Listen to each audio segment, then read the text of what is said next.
ये मैडम गाली देती हैं। ये आरोप बिहार की हंटरवाली आईपीएस पर एक जूनियर अफसर ने लगाया है और अब इनका आपसी कलेश खुलकर सामने आ गया है। हंटरवाली कही जाने वाली आईपीएस का नाम है शोभा ओटकर, जो कि home guard and fire services में डीजी हैं, और ये है आईपीएस विकास वैभव जो आईजी हैं। तो आईपीएस विकास वैभव ने ही डीजी शोभा ओटकर पर गाली गलौज करने के तमाम आरोप लगाए। आईपीएस विकास वैभव ने ट्वीट करके लिखा, मुझे 18 अक्टूबर 2022 को होमगार्ड एंड फायर सर्विसेज में आईजी नियुक्त किया गया था और तब से मैं अपनी ड्यूटी निभाने की हर संभव कोशिश कर रहा हूं, लेकिन हर दिन डीजी मैडम मुझे बेवजह ही गाली दे रही हैं, जिसकी मेरे पास रिकॉर्डिंग भी है। आईपीएस अफसरों का कलेश खुले में सामने आया। सोशल मीडिया पर लोग इसे शेयर करने लगे तो आईपीएस ने तुरंत अपने ट्वीट को डिलीट कर दिया, लेकिन ये वायरल हो चुका था। डीजी शोभा भी आर पार के मूड में आ गई और उन्होंने विकास वैभव को कारण बताओ नोटिस जारी कर दिया। इसमें उन्होंने पूछा कि क्या राज्य सरकार आपको टर्मिनेट की सिफारिश क्यों नहीं की जानी चाहिए। उन्होंने 24 घंटे में आईपीएस से जवाब मांगा। आईपीएस शोभा की बात कर लें तो वो बिहार की पहली महिला डीजी हैं।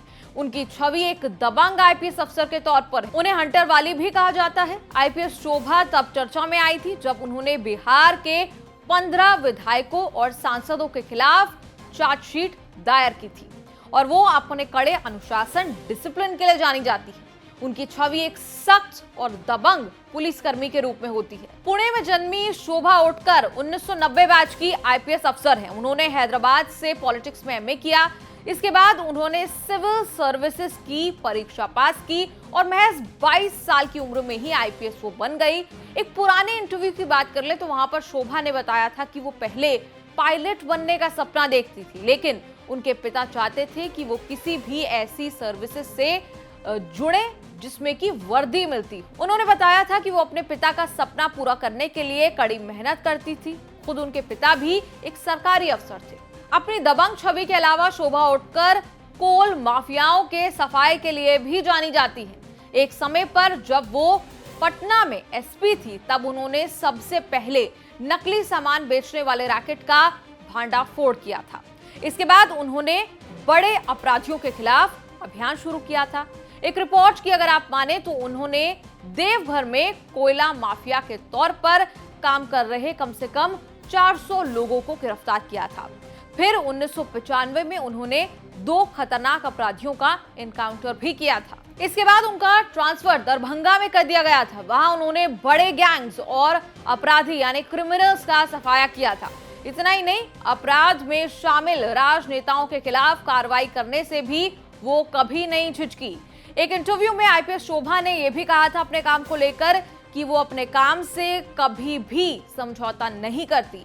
ये भी कहा था कि वो हमेशा कानून का पालन करती हैं और इसीलिए कुछ ही महीनों में उनका ट्रांसफर भी हो जाता है, लेकिन उनका काम छाप छोड़ देता है और राजनेता उनके काम में दखल नहीं देते, ऐसी बात उनके लिए कही जाती है। बिहार में उनकी छवि की बात करें, उनकी छवि कुल मिलाकर ऐसी रही कि अपराधियों के मन में कानून का खौफ, कानून का डर पैदा होने लगा। यह भी कहा जाता है कि वो किसी से डरती नहीं, फिर आगे सामने कोई भी हो, चाहे राजनेता हो चाहे बड़ा अपराधी हो। इसी वजह से हंटरवाली का टैग उनके नाम। वहीं उन पर आरोप लगाने वाले आईपीएस की अगर बात कर लें तो विकास वैभव 2003 बैच के आईपीएस अफसर हैं। आईआईटी कानपुर से उन्होंने अपनी पढ़ाई की और इसके बाद उन्होंने अपनी सिविल सर्विसेज की बड़ी परीक्षा देकर उसे पास किया। खैर, इस पूरे मामले पर आईपीएस अफसरों के इस विवाद पर आपका क्या है कहना, कमेंट्स में लिखकर आप जरूर बताएं और देखते रहिए न्यूज़ तक।